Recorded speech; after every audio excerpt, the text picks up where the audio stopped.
Aminata avait toujours été une rêveuse. À Abuja, la capitale trépidante du Nigeria, elle se sentait comme un oiseau en cage. Les klaxons incessants, la foule oppressante et le poids des factures qui s'accumulaient avaient transformé sa vie en un cauchemar réveillé. Coiffeuse talentueuse, elle passait ses journées à tresser des cheveux dans un petit salon bondé. Mais ses rêves étaient plus grands que les murs étroits qui l'entouraient. Elle voulait sa propre affaire, un endroit où elle pourrait respirer, créer et vivre à son rythme.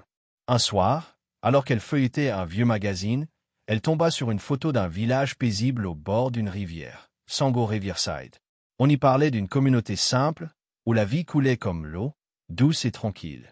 C'était décidé, elle allait tout quitter. Le lendemain, Aminata vendit ses maigres possessions, une chaise pliable, un miroir fissuré et quelques vieux fers à lisser. Avec l'argent en poche, elle prit un bus bondé en direction de Sango Riverside. Le voyage fut chaotique. Le bus cahotait sur des routes poussiéreuses, s'arrêtant parfois pour laisser passer des troupeaux de chèvres ou pour réparer une énième crevaison.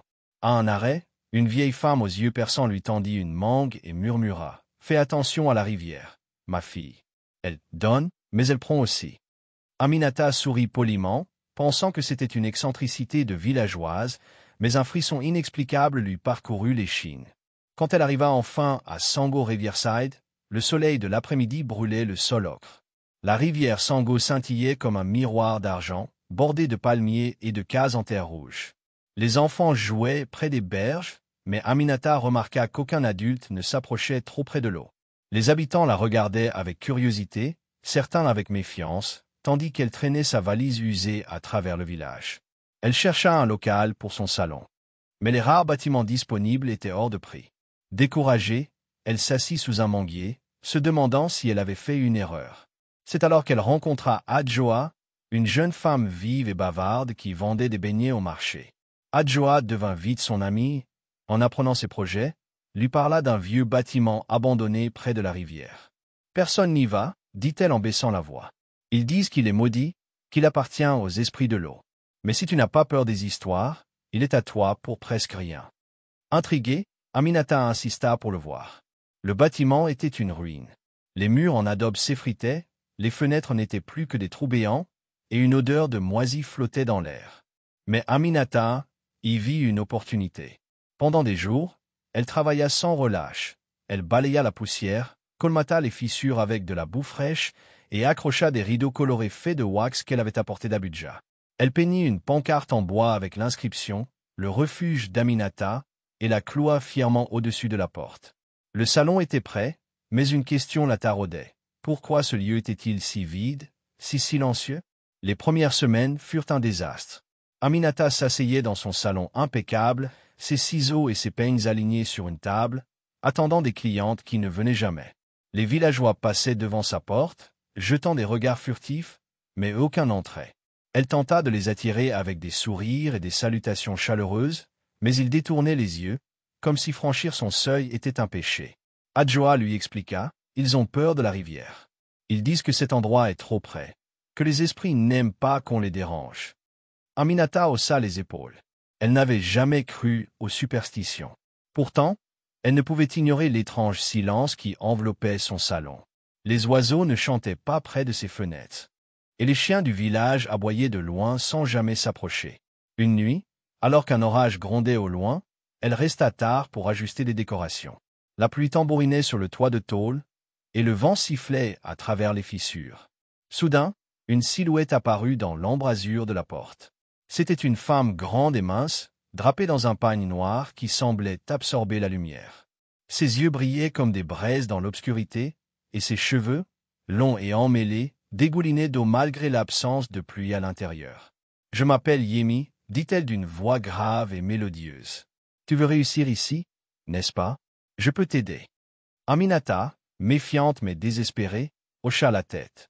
Yemi posa un sac en toile élimé sur le sol. « Vends ce qu'il y a dedans, » dit-elle. « Garde l'argent, mais ne me pose pas de questions. » Avant qu'Aminata puisse répondre, la femme disparut dans la nuit, laissant derrière elle une odeur de terre humide.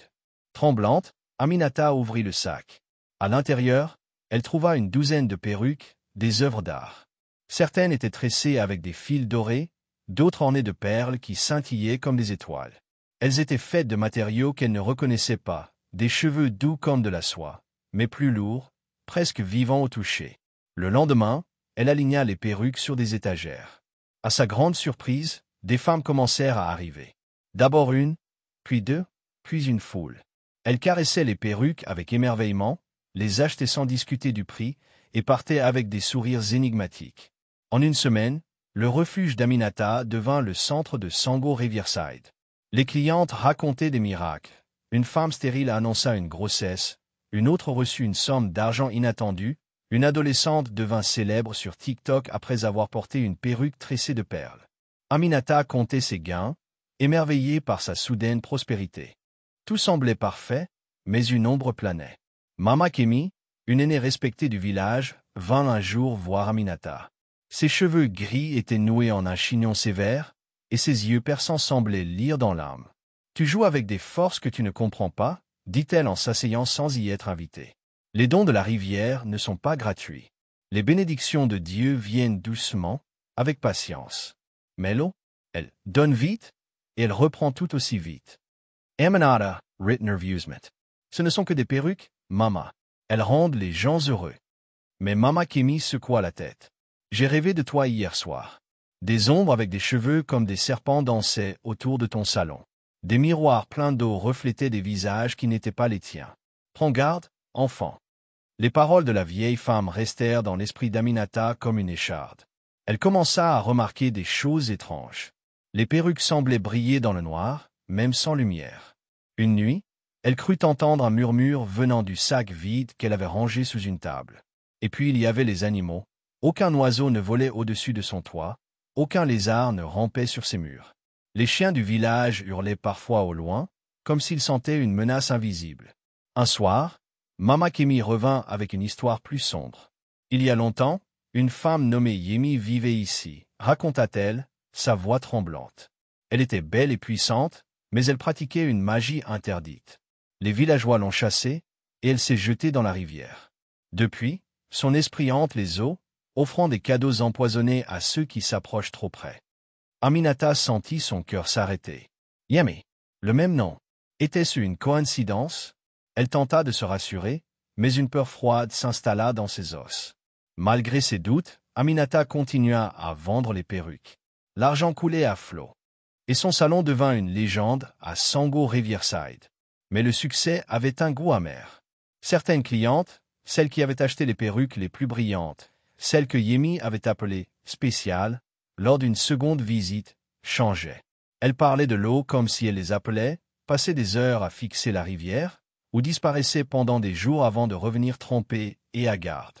Un jeudi après-midi brûlant, la nouvelle éclata comme un coup de tonnerre.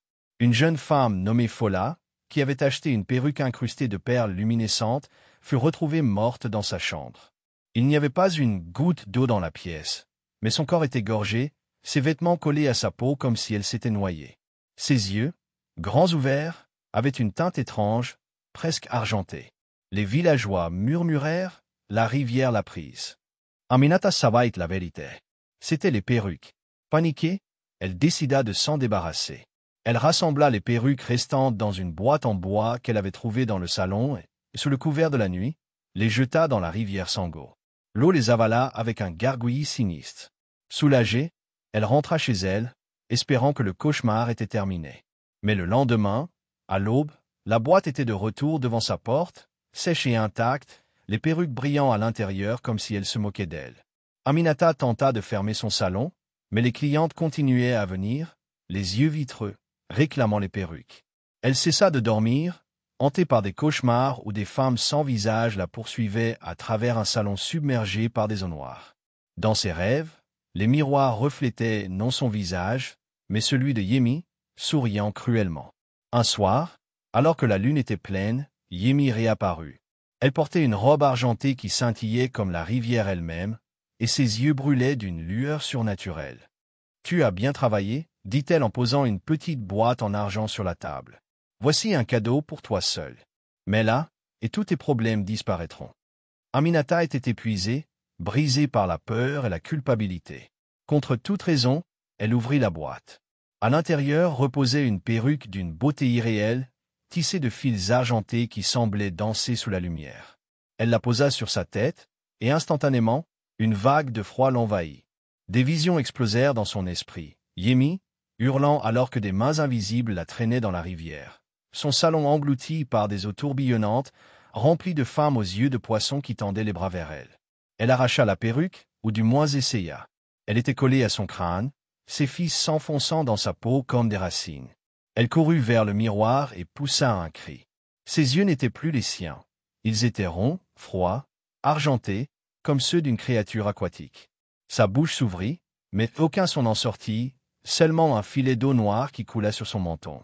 Les villageois, réveillés par un bruit étrange, accoururent au salon. Ils trouvèrent la porte grande ouverte, le vent hurlant à l'intérieur. Aminata avait disparu. Sur le sol, la perruque argentée brillait d'une lueur maléfique, seule trace de la femme qui avait osé défier la rivière. Des années plus tard, les anciens de Sango Riverside racontent encore l'histoire d'Aminata, la coiffeuse venue d'Abuja. Certains disent qu'elle a été punie pour son arrogance, d'autres qu'elle a été victime d'une malédiction plus ancienne que tous. Le salon est toujours là, abandonné une fois de plus, ses murs fissurés envahis par les lianes.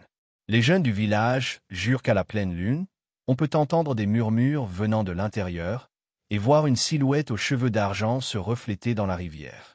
Et voilà, mes amis, si cette histoire vous a captivé, laissez un j'aime et abonnez-vous.